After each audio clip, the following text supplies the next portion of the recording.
Have you seen that replay, buddy? All right, man, I'm done talking to you. You can't be done talking to you right here facing you. I back. Trust me, I back. Dana! 60 G's, baby! But I'm not impressed by your performance. It's normal. Come on, guys. It's normal. You'll do nothing. You'll do nothing. I'm the man of the hour, Joe. Too sweet to be sour. What you see is what you get, and what you don't is better yet. I'm the women's pick. I'm the men's regret. And if you win against Chael Sonnen, you made a bad bet. I don't have much left to say other than you have seen nothing yet.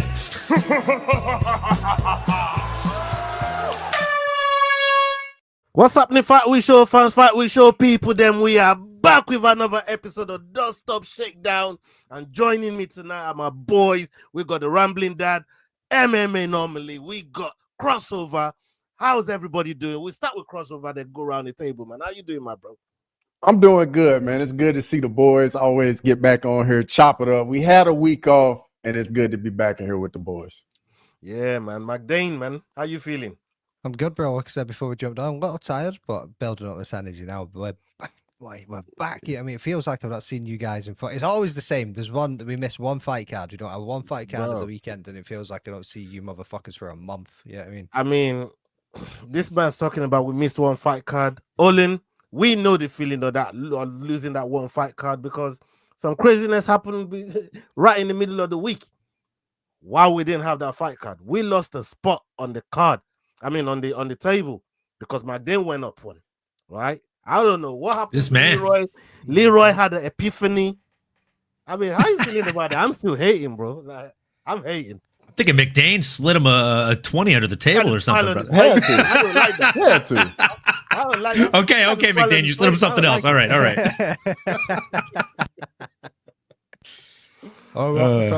that your lightsaber? Or are you just happy to see me? He said, "I love you." I said, "I know." Oh Lord. Hey, big up everybody that's locked in with us right now. Salute to every single one of you. Make sure you're following everybody on the platform. Everybody that's affiliated with us, you know, everybody was the players with us. You know what I mean? Go check out the channel.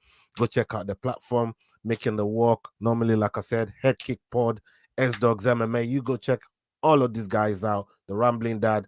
Show love to them. Go check out the channels. They're doing big things on there. And stay tuned, because we're going to be partnering up with another MMA content creator that's going to be looking to join us. We're just in the works talking about it, but when everything is finalized, you see, you guys will know about it. You know what I mean? And we'll announce it to you properly before we get right to it. But we're just working on a few things. Full-time smarter breeder here. Long-time listener, first-time viewer.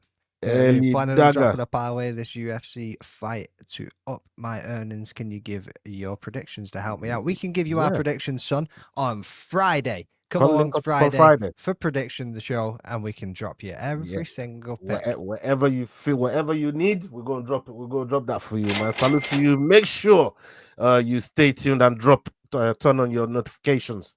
Okay, Leroy has put some videos together for us in the back. Salute to Leroy.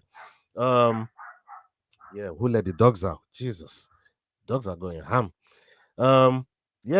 So we're about to check out what some of the videos that Leroy has put together for us. We're going to get right through it. Salute to Miss Mary. We're going to get right through it, get everybody's takes on it, and McDane, we're going to come to you first after this one has played right through. Let's get it. Can't wait. Chael Sonnen made an appearance on the On Paper podcast with Anthony Smith and discussed the recent comments he made about Islam Makhachev.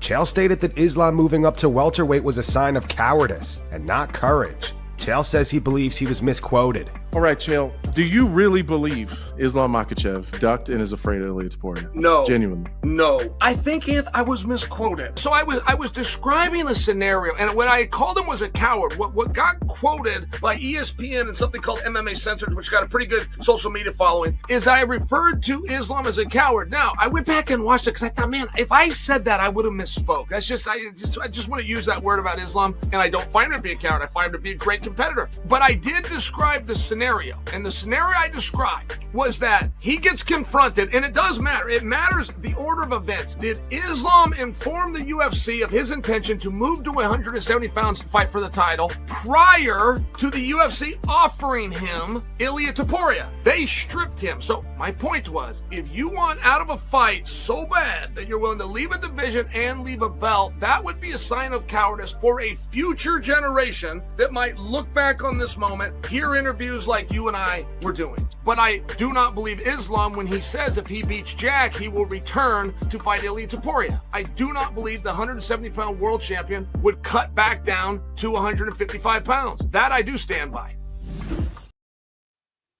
I mean, there's a lot in there, McDane. And I'm going to come to Olin on this as well, because I know he's got a fantastic take on anything going on with Islam. But right here with Chael, do you think he treats everyone with the use of the word coward? Because that triggered me when I heard it the first time. We spoke about it on the last Dust Up Shakedown. But do you think is Chael just being Chael and he's dragged in the trolls, and now he's having to double walk it back, but not necessarily walking it back? How do you see this whole conversation that Chael just put down right here with Anthony Smith? First off, shout out to the boys. MMA Alien, what's happening, my guy? Thanks for dropping in. Sean Moody, always in the chat. What's up, brother? And then we've also got Mixed Martial Alien. Yeah, the boys. Dude, let's go. MMA Alien, boys joining in on YouTube. Like everybody's in the chat today already. Early. And going back to your question, was it to trigger people? Of course it was. It's what Chael does, bro. Like, he always drops wrong names and all the rest of it to trigger people. But if we had to look at the context of what he was saying, I get what he's meaning, where a future generation might look back and think it was some kind of cowardice. But it's like, what came first, the chicken or the egg? Did Ilia turn up to the lightweight division, or has Islam Makhachev been saying for a long ass time that he wants to go to welterweight? He wants to be a 2-weight champion. Yeah, I mean, the egg. Let's call Islam the egg in this one came first. Yeah, I mean, that's what I'm looking at this one as. Yeah, hold on. What, you think the egg came first? When did the chicken that came first? Bro, I ain't talking literally like a chicken and an egg. I know, yeah. Like, Jesus Christ, bro. Like, I'm just using a metaphor. Old ass fossil motherfucker. I was just trying to get your logic and your way of thinking, man. If you thought the egg your fucking mouth, you'll do house, nothing. or if you thought the chicken was here first, now that you mentioned it, I want to know, bro. Like, which one you think got here first? Bro? Are we really going to go on a little fucking sidewinder tangent here, or what came first? I want to know what you think. I'm not going to argue with you. I just want to know if you're a dumbass or a clever motherfucker. Let's hear it. All right, okay. So if I think opposite to you, what makes you dumb and what makes you clever, or what came first? How do you know what? How do you know what came first? I will be the judge of that. Talk about evolution. Depends. Which one you think got here first, the egg or the fucking chicken? I'll be the judge of that. Whether you're a dumb motherfucker or a clever motherfucker, tell me right now. No, not just tell me. Tell everybody. I would say the egg, because the egg probably came from something that evolved from something before, and then it evolved into a chicken eventually over time. Okay, you're a clever motherfucker. What is a chicken? Let's move on. Drop the egg. But yeah, I mean, see, bitch. You're clever. Dropping the egg while he's dropping some knowledge. I just dropped the little fucking. Hey, listen, I was going to agree with whichever one it went with. That was You dickhead. Oh, I was like, I didn't care what you were going to say. I was just trying to have some fun. Right.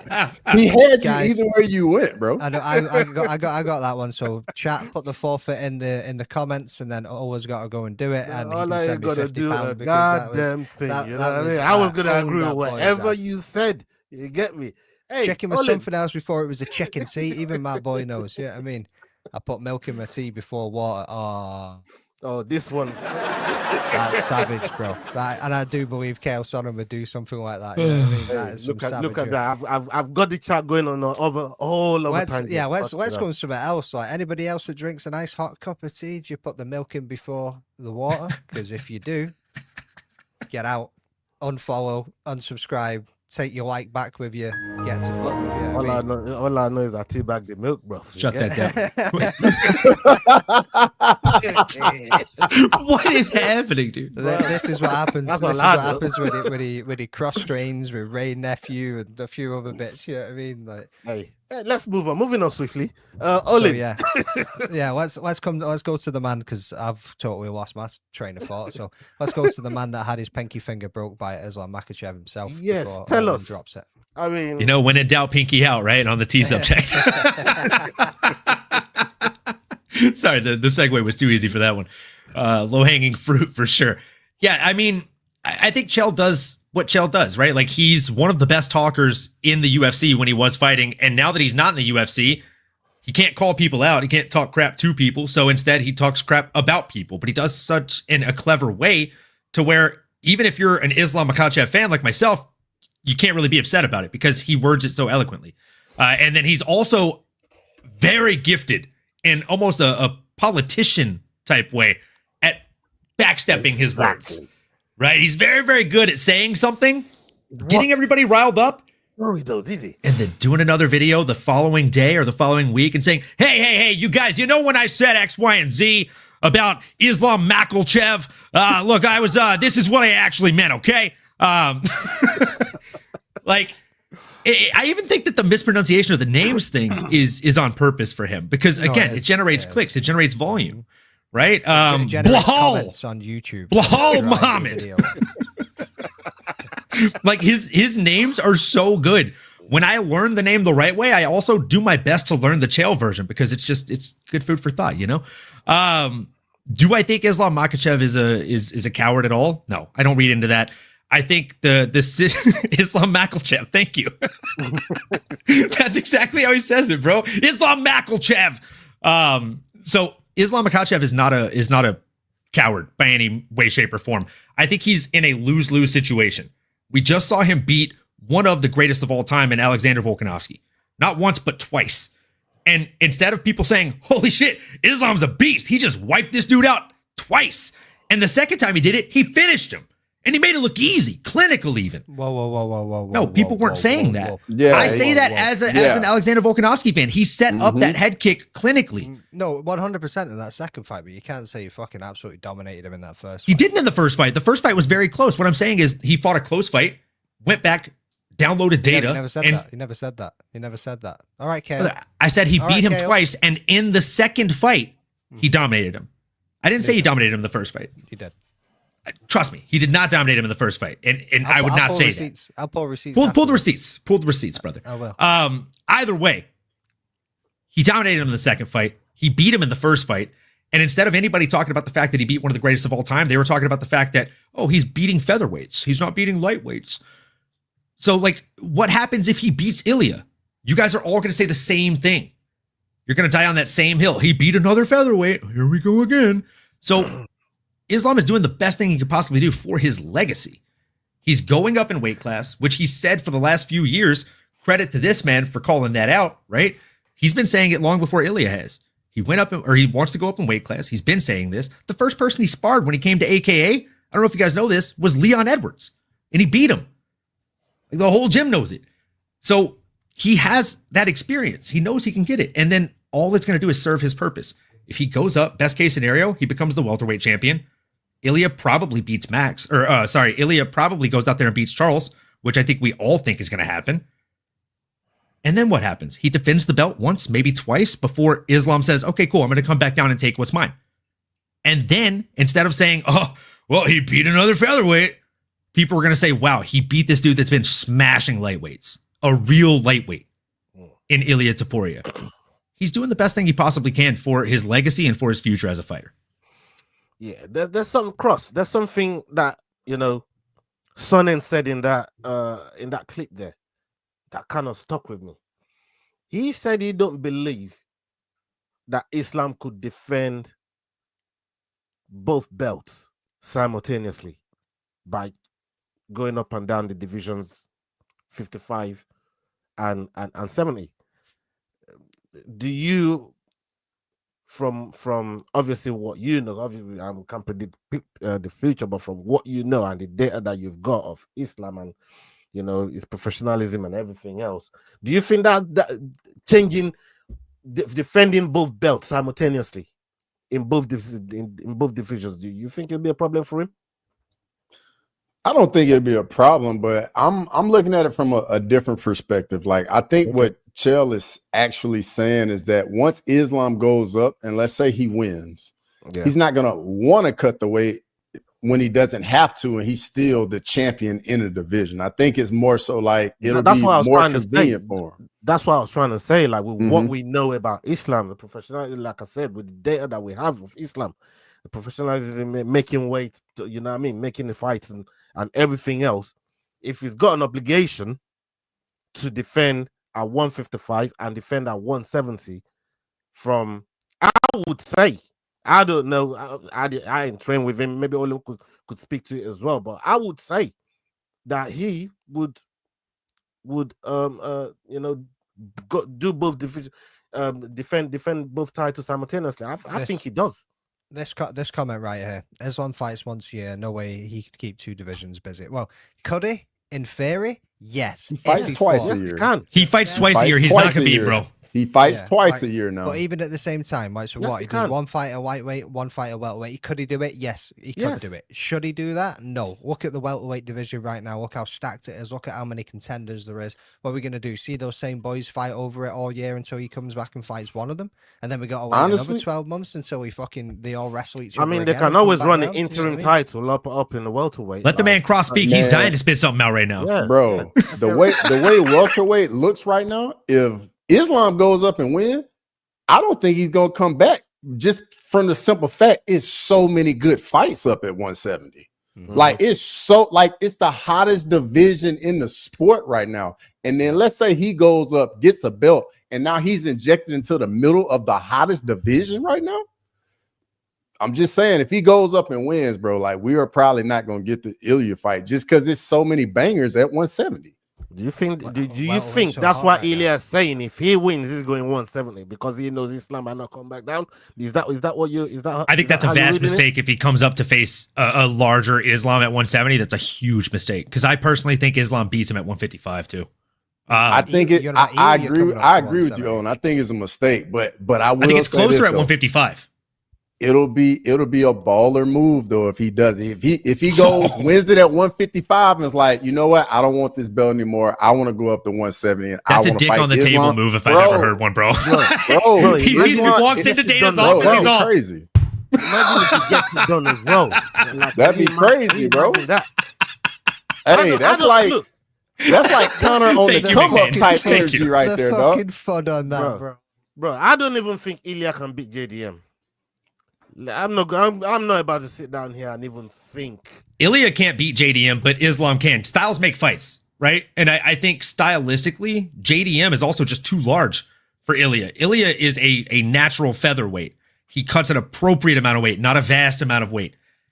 Islam he's a tweener, right? If there was a 165, he would rule that division with an iron fist. It's just a simple fact. But because there's not, he can make 155. Probably not fun, but he can make it. 170 for him is going to be a damn good division. And Carlos Madera, like I definitely respect your thoughts here. And you're saying Islam will look small against JDM. I disagree. There's a 1 inch difference between their height, and there's a 2.5, 3 inch reach difference between their reach.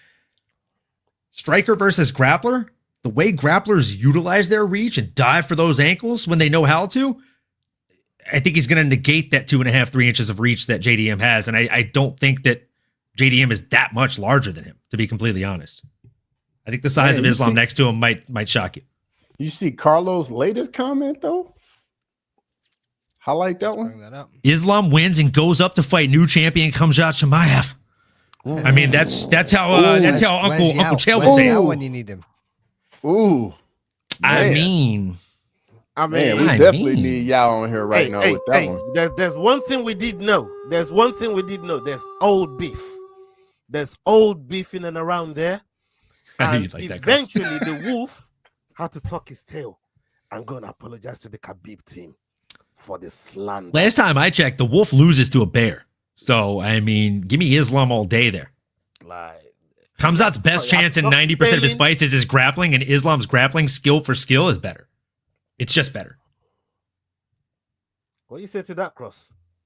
Bro, let's not go down this road. Dog. Don't make him choose between his new last name and his surname. The man was born Chimaev, but he's taking on the Nurmagomedov name. This motherfucker will argue with everybody and anybody about Chimaev, but then as soon as you bring Makhachev into it too, he's like, I don't want to go down this road. No, why y'all putting me on the hot seat like that, bro? I thought y'all loved your boy, man. I just want to know, Cross. I just want to see, you know. We just want to see which way you lean a little bit more. You know what I mean? And I think the fact that he's not saying nothing tells you exactly who he likes more. You know what I mean?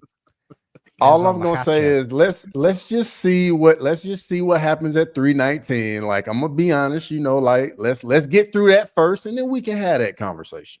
That's all I'm saying. Let's just wait. Just hope. Let's put it to the side for now. Just for a quick sidebar, then I got a devil's advocate question for you, Cross. How do you think Islam would do against DDP? This brother's uncomfy. I've never seen him move so much. I think he might even take the glasses off in a minute, bro. I think he can. I would like Islam in that matchup. Like, I think that would be the DDP hate is wild. I just think that'd be a better matchup, dog. Hold on. You think Islam beats DDP at 85? I think the DDP fight would be an easier fight than the Khamzat fight. That's what I'm saying. I don't know. I don't know how I feel about that. Yeah. The DDP fight would be an easier fight than a Khamzat fight? Correct. That's what I'm saying. I feel like DDP's got the flash knockout option. He's got the nuclear option that Khamzat does not have. How does DDP have that option? When has he flash knocked out someone? He did that to Robert. No, he didn't. Or he dropped Robert with a stepping jab. Yeah, what are you talking about, brother? That's not a one-punch KO, though. That's stun him. He gets back to his feet. But that's dropping one of the greatest of the division numerous times who hadn't been dropped like that ever before. Yeah, I'm not disagreeing with that. I'm saying he doesn't have a death touch. That's all I'm saying. He doesn't have a death touch. One punch KO. You're asleep. You're not conscious anymore. Jay Beers, I'm with you in the chat, brother. DDP is winning that fight. And if he fucking one shot pops Khamzat Chimaev, this is going to be a fucking glorious end. Yeah. Y'all definitely will have me. Y'all will definitely have me. Oh, if that happens, I'm literally having a bottle of whiskey sent to your house just so you can drink during the fucking live stream. Hold on. I want to get back to this Islam dealer's choice. This Islam and Chimaev conversation, man. I don't want to wait, man, because Cross, you like to talk about hypotheticals with other fighters. Now I'm putting you in a hot seat about Islam and Chimaev. That's it's a possibility, right? It's a possibility, and if it does happen, where are you leaning? Who are you picking? Bro, I'm right here, dog. What are we doing? I'm right here, bro. You see the man on the wall in here, bro. You know where I'm at, man. I'm 10 toes down, baby. What are we doing? We hear it.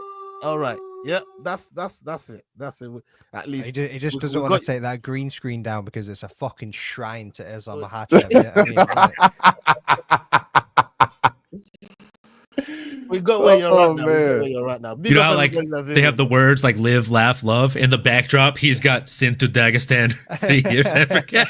And forget. I have to press the answer out of Cross there, but you know what I mean? Dagestan and forget.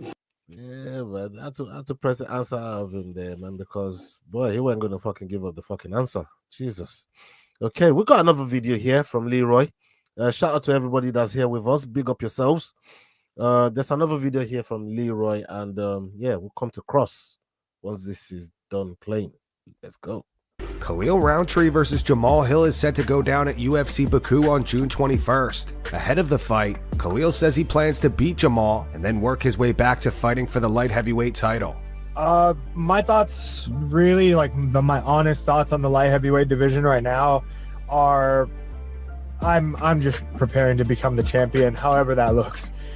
So I plan to win against Jamal, and I want to fight for a title again. I really think that I'm ready to become the champion. I'm ready for it. You know, like that fight against Alex was the thing that kind of helped me answer that question for myself. And now that I've been through that and been through that type of war, I know that I can do even more. I know I can do better. And so I'm ready for it again. I don't know who it's going to be. I don't know how it's going to look, but I'm going to continue to do the same amount of work until my time comes again. And that's really all I care about is getting that belt. Yeah, I just, in that fight, I didn't like feeling like the small guy. I didn't. Like, I really felt like, I felt Alex's, like, I felt that he was bigger than me. I felt the size. I felt the strength, especially on the receiving end of the punches and stuff. And, like, although there were a few moments where I was able to push him back, I think that it took more energy than I would have liked it to. And the only way to get that type of, to get used to that is to train with bigger guys, or have to push around a little bit more weight so that these guys don't feel as big. You know what I mean? Like, I really did feel like a smaller guy. So that was a lot of my reasoning for working with Christian, aside from us just having great chemistry. Cross, just listening to Roundtree there. For me, and I'm gonna ask you this: when you listen to what he's talking about there in terms of the size and the weight kind of difference, do you think this is a dangerous fight for him against somebody like a Jamal Hill? Because Jamal Hill is just as big as any of the other guys in and around a 205 that looks to dwarf somebody like a Khalil Roundtree, especially when it comes to his height and stuff. Do you think this is a dangerous fight for Roundtree? And if Roundtree does win, two-part question. If Roundtree does win, how do you think he does against Big Hank? So first off, yes, this is a very dangerous fight for him. I mean, me and Olin were at UFC 311, and we saw the Yuri Prochazka Jamal Hill fight. And bro, Jamal Hill is a gamer. Dude's a fighter. I saw somebody make a comment about the tattoos, like, yeah, they're the worst tattoos in the UFC. But I'm gonna draw a parallel for you guys, like, because I think Khalil's in a similar type spot this guy was in. But we all remember when Steve Erceg took on Pantoja, took him to the brink, 5-round war, all-time classic fight, and Erceg came out of nowhere, ranked number 10, number 11. Khalil Roundtree did something very similar, going in there with Alex, pushing him, making it a much more competitive fight. And when Erceg came back in the next fight, what happened? He got knocked out by Kai Kara-France, and like, we all got just shocked. Something similar could happen with Khalil Roundtree if, with Jamal Hill. Jamal Hill's definitely got power in both hands, so he's going to be in the fight. Khalil does get hit, so anything can happen. But in the Hank fight, I honestly don't think anybody outside of Alex really gives Hank any problems at 205 right now. Oh, Craig. What about you, Olin? I mean, Khalil Roundtree gave a good fight against Alex Pereira. I think I gave him a chance. He gave a good fight. It wasn't enough. Having to go back and recalibrate, because I think ever since he came back from Thailand, he's been on a fucking phenomenal. He looked like a different fighter. Very dangerous. We knew what he did to Modestas Bukauskas. How do you think he fares against these guys as he starts to work his way back to the title? Yeah, man. I'll be honest with you. I think Jamal Hill is he's a bit of a slow and awkward starter when the fight begins. As he downloads data, he tends to get a little bit better, obviously, as the fight goes on. And as Cross said, like, we saw that in person. The issue in his last couple fights are he's going against guys that also do that same thing, right? But they do it better than him. Talking about Alex Pereira, talking about Yuri Prochazka, right? Like, both of these guys are experts in downloading data and then executing on the data they download. Jamal, as Yuri calls him, is just a step behind in that factor. And then you look at somebody like Khalil Roundtree Jr. and the speed, the leg kicks, the overall Muay Thai skill set, I think, just is better than the. I mean, I don't even know what style would you say Jamal Hill is? Like, I would call him an MMA fighter. Mm-hmm. Yeah, but I think his boxing is quite crisp. Yeah, his boxing is really crisp. But if I had to really this man is a look-see-do fighter, like they always describe them, I would say this man is an MMA fighter. Okay, there you go, a striker. If he's a striker, then he's fucked in the water, bro. Because dude, his opponent is a better striker than him, and I would put even just the kicks over the hands all day, because the kicks of Khalil Roundtree are disturbingly good. And look at his fight log. He doesn't even have to use them most of the time. Because, by the way, he's also got lead for hands, bro. Like, that pullback after he dropped Anthony Smith is still one of the coldest moments I've ever seen in mixed martial arts. Like, that was the look of, I could end your life and I'm not going to do it. That was loaded, bro. Dude, it was a shotgun. He was ready to go. I got a question. What's Khalil Roundtree's best win in the UFC, though?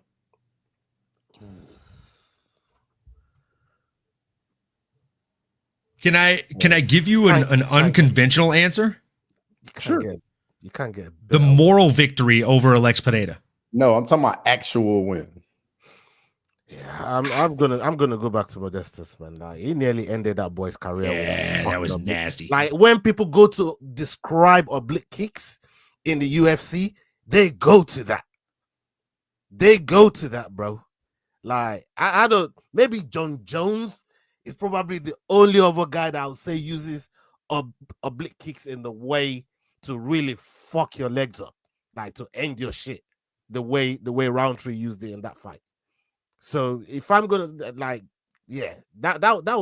would be the one. I don't mean from brutal. I mean far as quality.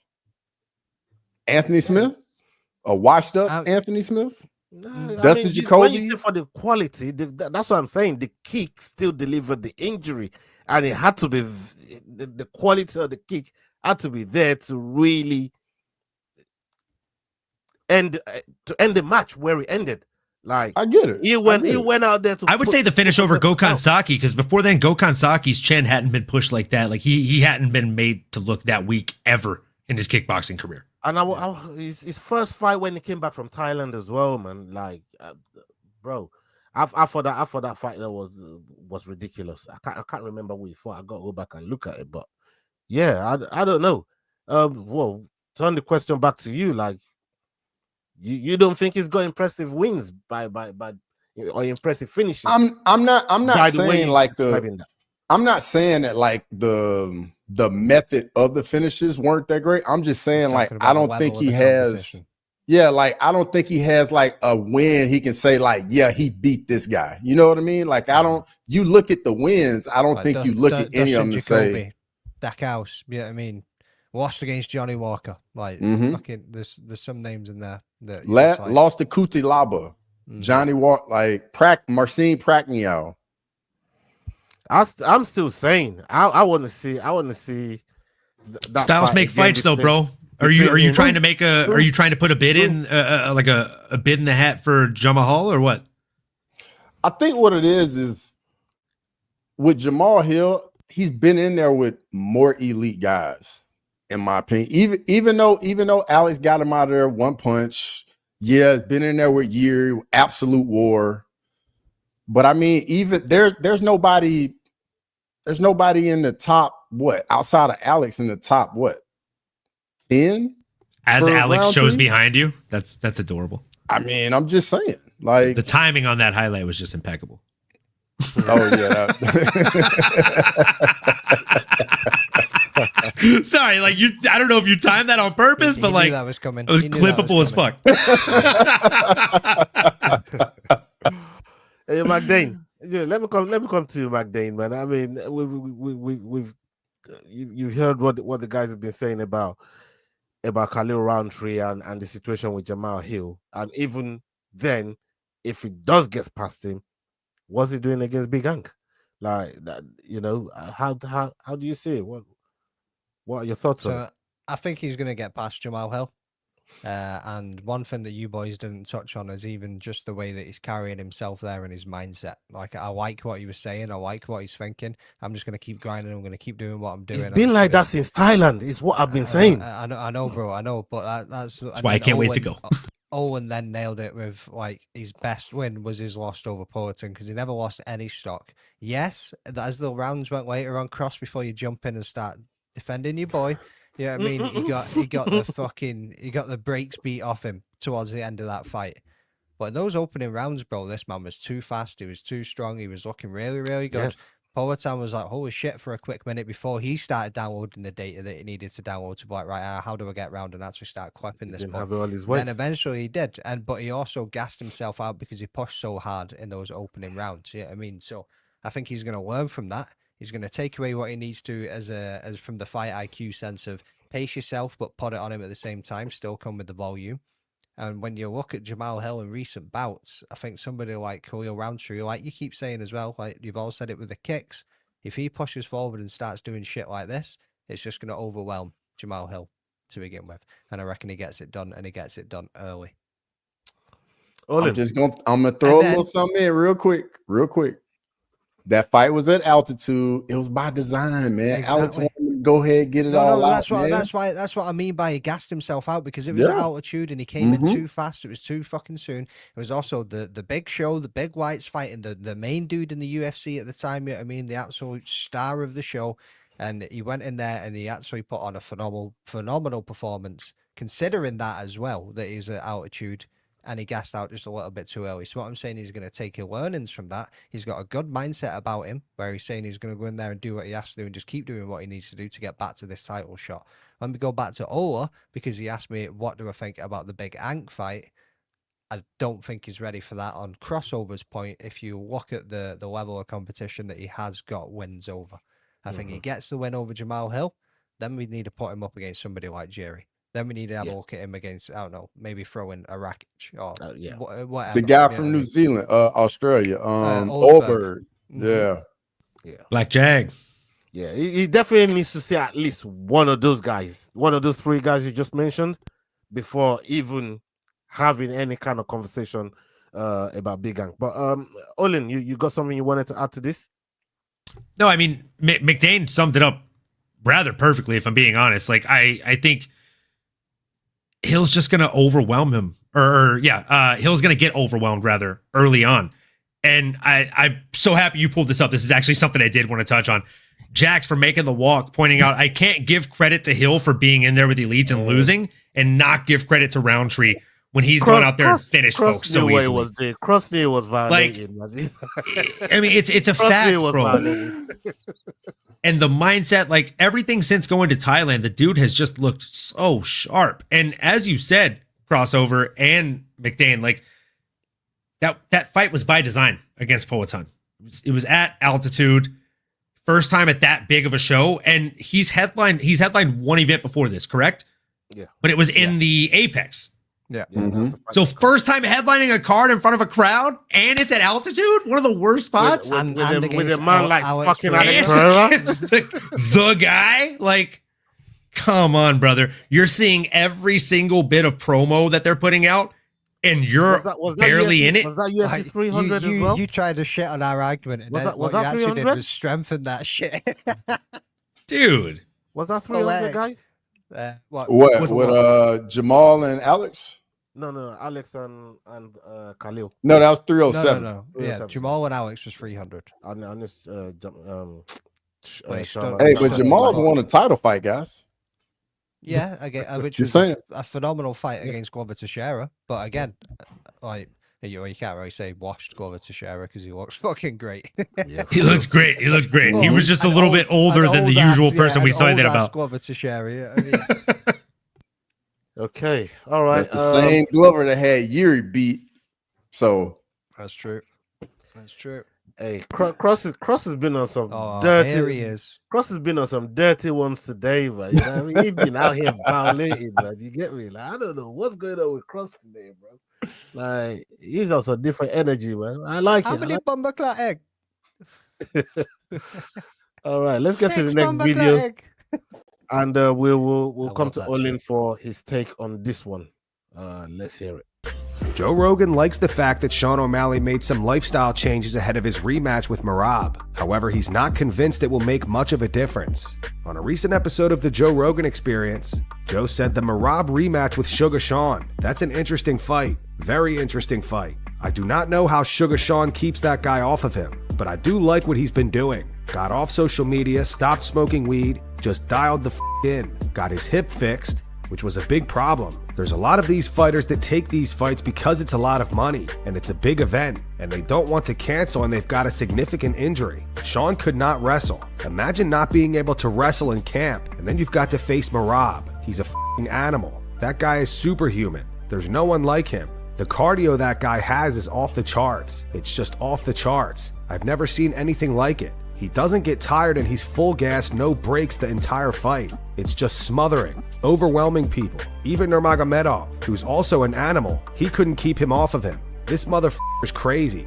When Daniel Cormier went to visit him on Sunday, the day after the fight, he's out running. DC went to his house to congratulate him, and he's like, this motherfucker's out running. He just won the world title, and the next day he's running.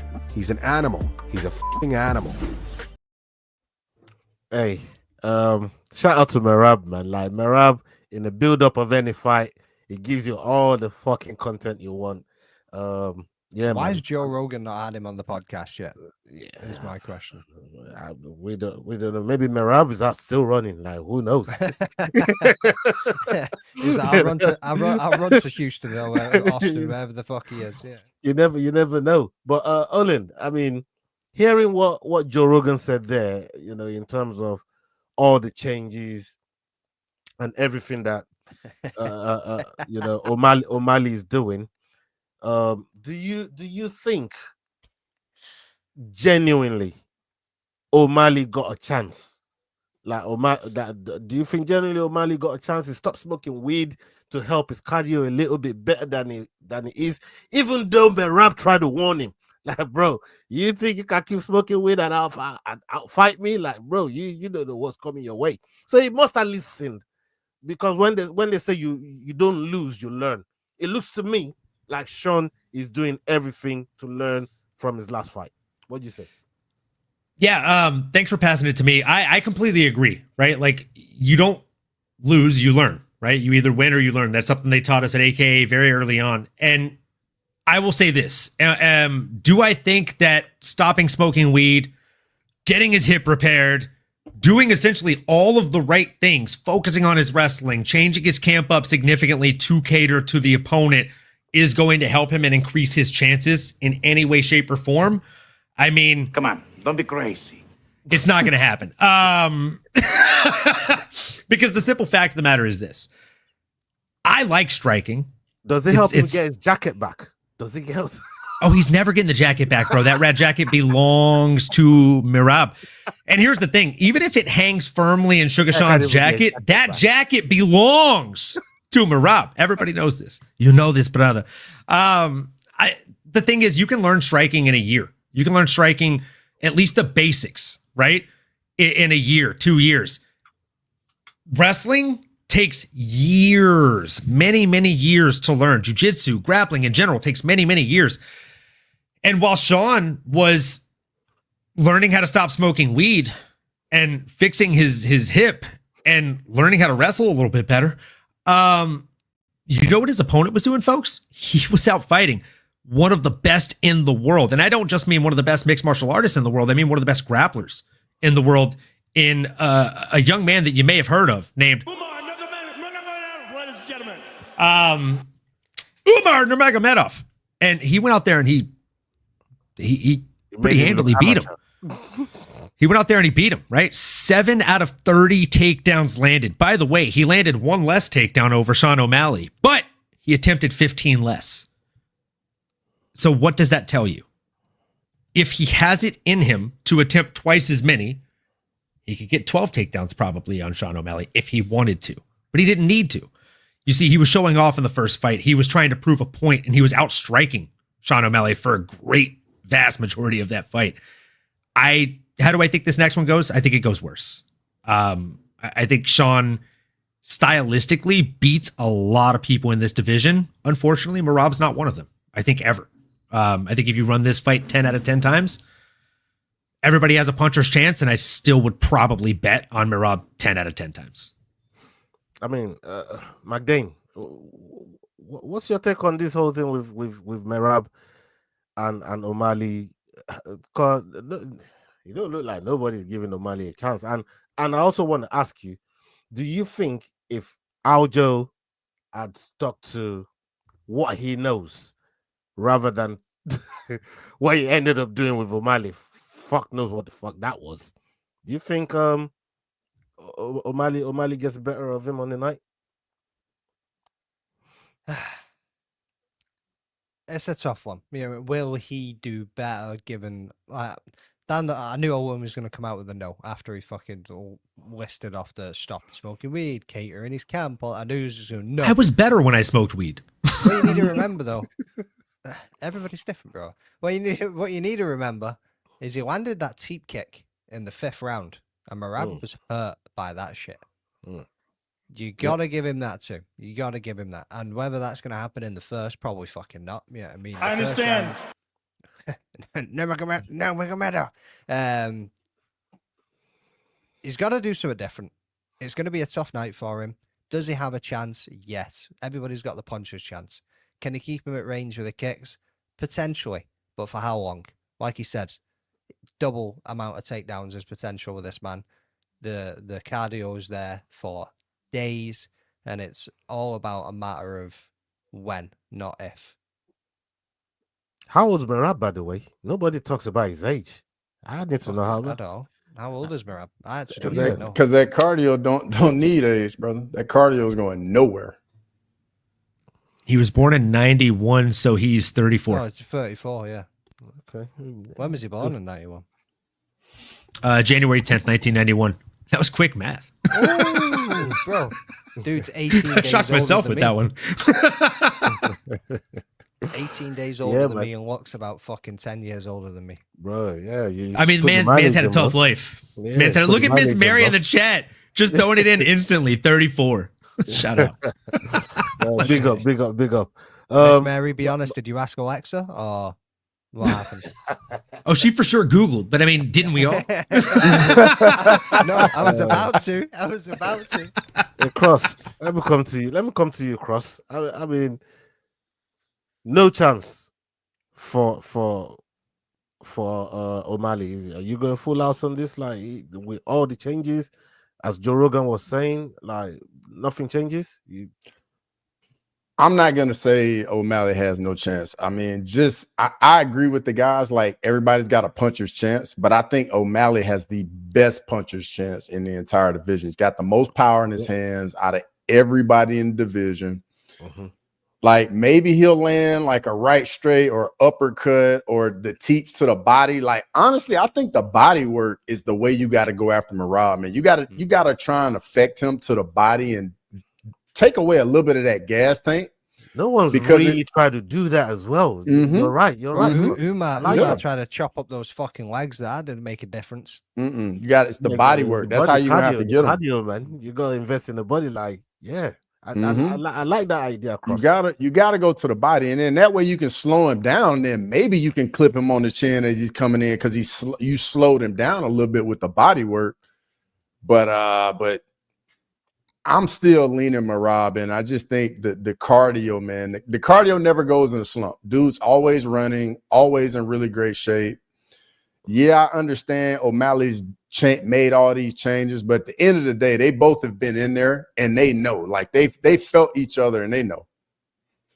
One thing though is obviously Sean's come off social media. He's not doing all the hype shit that he done last time. He's not making all the stupid videos. He isn't doing all this crap. And it seems like Merab's trying to push for it. He keeps making these videos and he keeps doing this. I know Merab, like he makes funny content. He pushes it out there. He does all of this stuff all the time.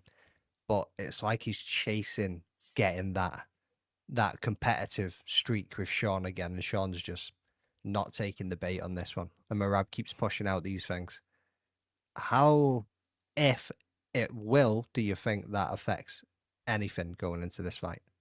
Yeah, I think it changes a lot of things. I mean, the mind games that Merab played with Sean in that first fight was crazy. This what led me to talk about the jacket. Like, to really go at this brother, every chance you get, you take his shine away from him, and you come on social media with a big ass knife. You got Dana fucking mad.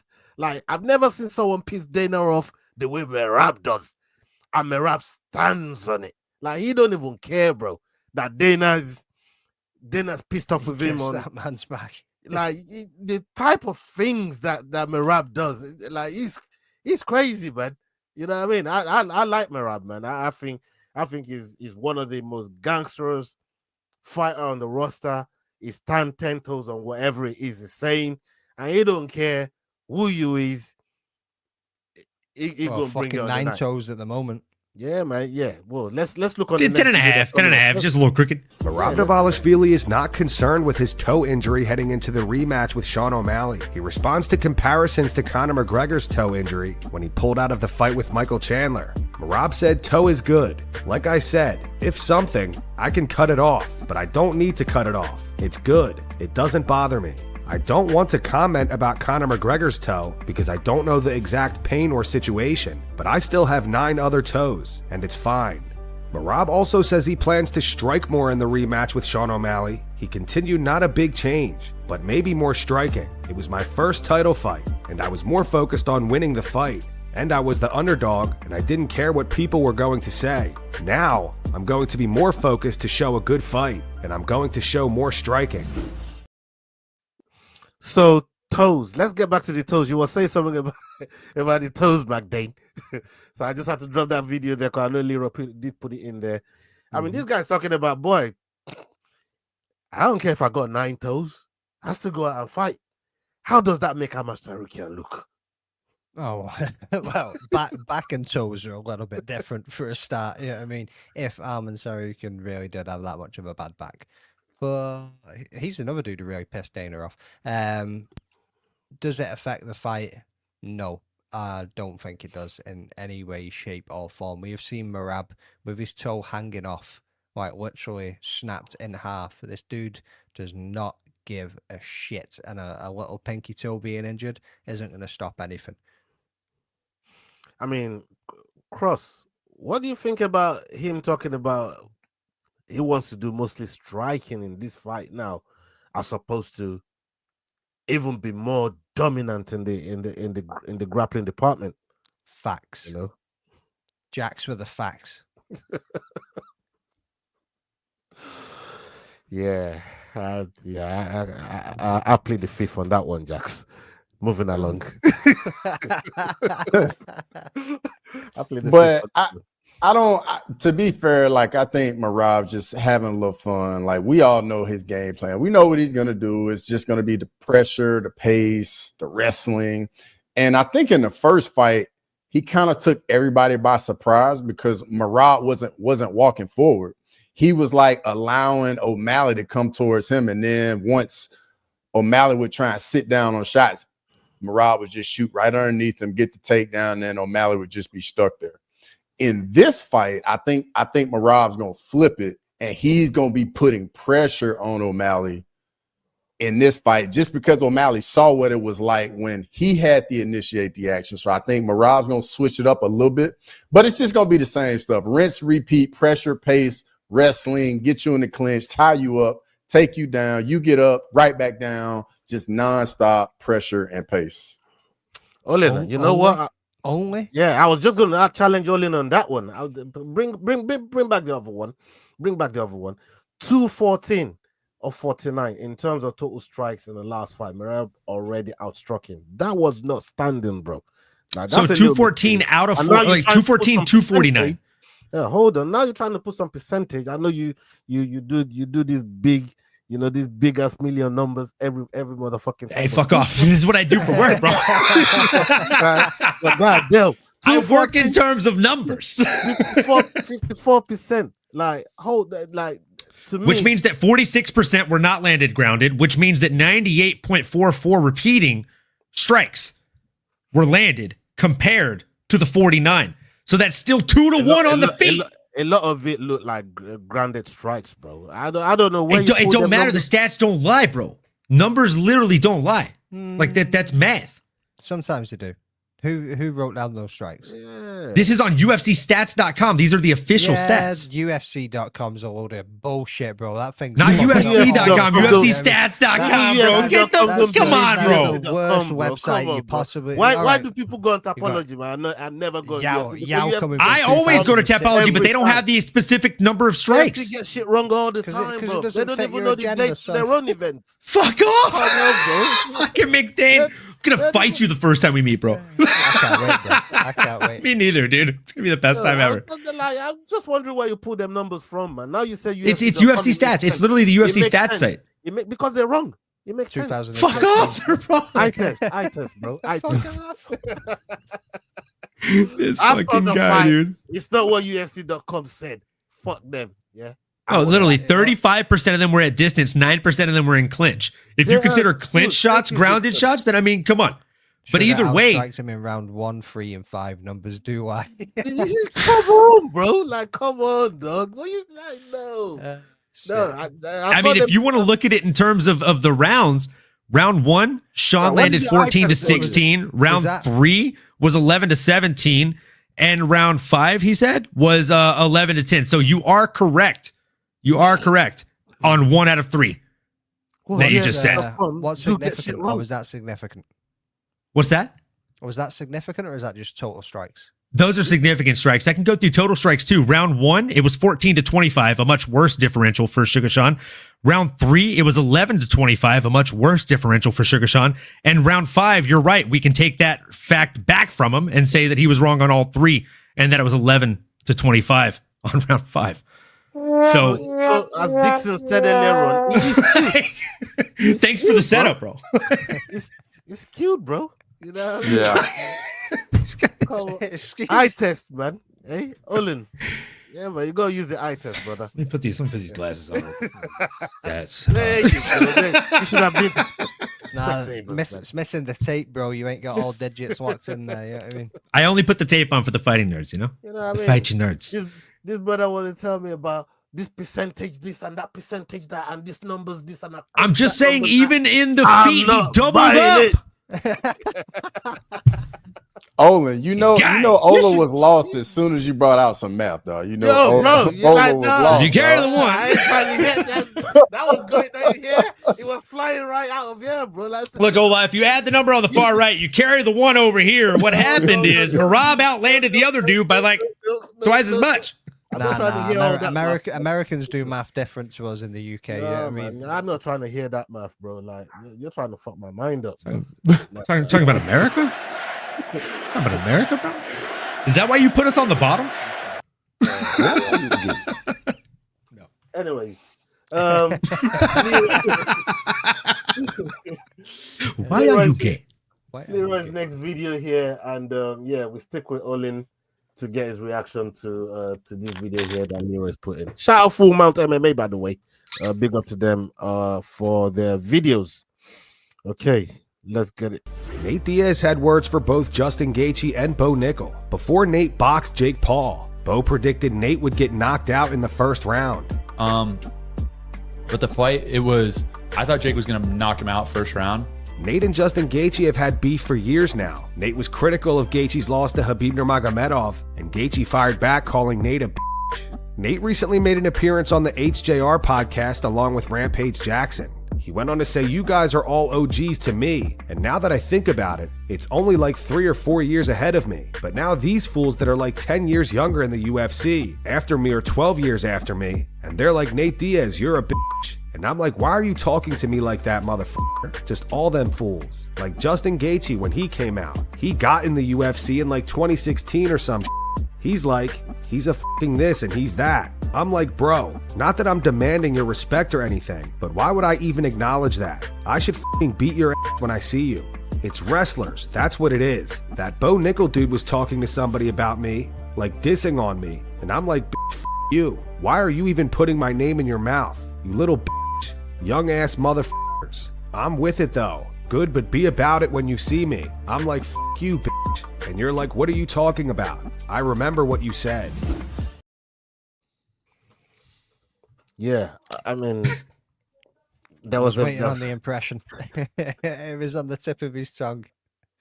It's always these fucking wrestlers, bro. Fucking OGs would know better. It's 209, motherfucker. I'm not surprised though. Fucking Bo Nickel should call him Bo Penny with his bitch ass. Yo, you got it right there, man. Energy when you see me, motherfucker. Oh, Keep that fucking same energy when you see me, motherfucker. Keep those hands up, cause I'm a fucking blap your ass. Yeah, we're behind from 300 fucking Nate Diaz army motherfuckers. Yeah, I mean, standing at the back throwing water balls. Hey, tell Hamza my little homie wants to fight him. He's right here. Do you remember when he did that shit? Bro, that was the funniest. This dude is like. No problem with Hamza. But yeah, man. And then that dude lost like the next 2 fights in the UFC. That was the worst. Yeah, but just gonna ask you about. I mean, with Nick, can you even really take him seriously? Like, thank you, Chad King. It was Nick Maximoff. Chad King, that's it. Nick Maximoff. Yep, that's him.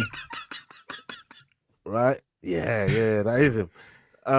Can you really take like Nate seriously when he's going on some of this rants and threatening people and to slap him up and stuff like that, especially someone like Justin that's still active? And do you think it's fair to criticize that loss against Khabib in the way that he lost it after Khabib came out and explained why he switched the submission, the armbar to the triangle? Yeah, take it away, Olin. Like, what do you think? Yeah, I mean, look, Justin Gaethje, Bo Nickel, like, you put both these dudes against Nate Diaz in their prime, we'd all be salivating at the mouth for that matchup. It'd be a fun one. Nate is far past the expiration date when it comes to fighting, and at this point, he's just trying to stay relevant. That's what this is at its core. The fact that Khabib had the wherewithal in the middle of an actual fight to think, oh, his parents are in the crowd. I don't want to snap a limb. Let me just choke him out. It'll just be a quick nap, and then he'll wake up. Everything will be okay. That shows me that, A, he's probably holding back in that fight in general. And B, probably could have done much worse things to him, because if he's thinking about, oh, I don't want to snap his arm, he probably wasn't throwing the hardest punches he's ever thrown. I saw him throw harder punches against Dustin Poirier, with all due respect. Right? And yeah, I mean, like, Bo Nickel talking shit about Nate Diaz, it's the same exact thing as Nate Diaz talking shit about Bo Nickel. They're both just trying to kind of, what are the kids, what's the term? Aura farm or whatever the fuck they say? Like, they're come on, like that's like a real thing. They're trying to like aura farm and like build off of each other's name or whatever the hell. Like, I know, because Nate was around same as Khabib. So what Nate is saying is about these young ones that are up and coming now and not putting any respect on the name for the people, the four founders that came before him, is basically where he's going with this. So I get what you're saying there, but it's not quite the same as him. Well, can you expand more? Can you expand more on that? And Khabib would kill any of these guys. Yeah, 100%. I'm not. That's a fact. Khabib could go up 2 weight classes and kill these guys, for the most part. So yeah, I definitely agree with that. In the same fucking interview, though, as Nate's rattling on this, he also claimed that he got offered the part Roadhouse that McGregor was going to play, and then he said, I've seen your first Roadhouse, so who's I'm going to be the bad guy, who's going to be the good guy? And it's like, Jake Gyllenhaal, I ain't getting beat by fucking Brokeback Mountain. Yeah, I ain't getting beat by fucking Brokeback Mountain, not me. Fucking 209. Like, I ain't never tapped out. No, that's fucked up, man. That's fucked up. Before we wrap this up, Cross, you got anything on Nate going off on Justin and Bo? Nah, man. Nate got CTE, man, and just like Olin was saying, hey, everybody's doing what they got to do to stay relevant, get a little bit of publicity, get a little bit of pub. Like, I get it, but like, Nate shouldn't be fighting anymore, even though he probably will do another fight at some point. But yeah, that's just CTE. Oh my God, this is crazy. This is crazy. People, this is what you came for. Dust up, shake down, no holds bar. People throw down their their opinions on what we get on current events.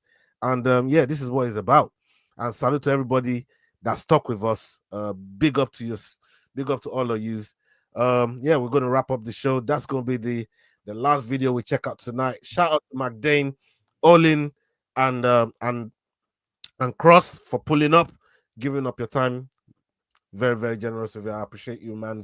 If you guys got any more free time on your evening, make sure you head on over to MMA Normally channel and catch up on that tough breakdown and recap, people. If you haven't watched The Ultimate Fighter episode 1, get it watched and then head on over and check it out. Oh, I'm doing that while I'm eating my dinner when I get off right here. I appreciate the shout. Yeah, man. Big up, big up, big up. So yeah, people, make sure you're following everybody on the platform. MMA Normally, The Rambling Dad, Crossover MMA, S-Dogs MMA, Head Kick Pod, Making the Walk. You know what I mean? Go check them all out. The Fight Week show. Make sure you're showing love to everybody. Salute to everybody that's been here with us. Come check us up on Friday. We're going to be back with a prediction show. And this time I need to make up lost grounds after I fucked up. On the day we didn't even have a card. Leroy, you need to lose your conscience, bro. Leroy, all of a sudden from nowhere grew a heart. There's a little snake in the grass. Shut your mouth, mate. The having two guys with soundboards is fucked up. and when we actually like hit the right buttons at the same time is money, bro. Well, it worked so well. That one the other week, I fucking had to go back and watch that as well. I was like, oh my god, I was fucking crying. I'm gonna have to get me one, bro. So yeah, we got recommendations. I don't even know if I know how to use it, but if you've got any Elgato software already, I think you can actually download, or hardware, sorry, I think you can actually download the virtual stream deck that they're putting beta just now. Okay. So all right, good job, champ. Woo, if you want any extra buttons up in that bitch, yeah, I mean you can go and get the virtual one as well. I haven't had a look at it yet, but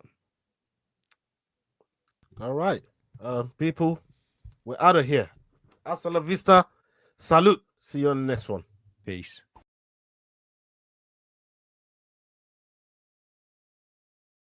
Hey guys, this is John Anik from the UFC. You're watching the Fight Week show. Please subscribe. Not now, but right now. Subscribe to the Fight Week show. We'll see you guys on the road soon.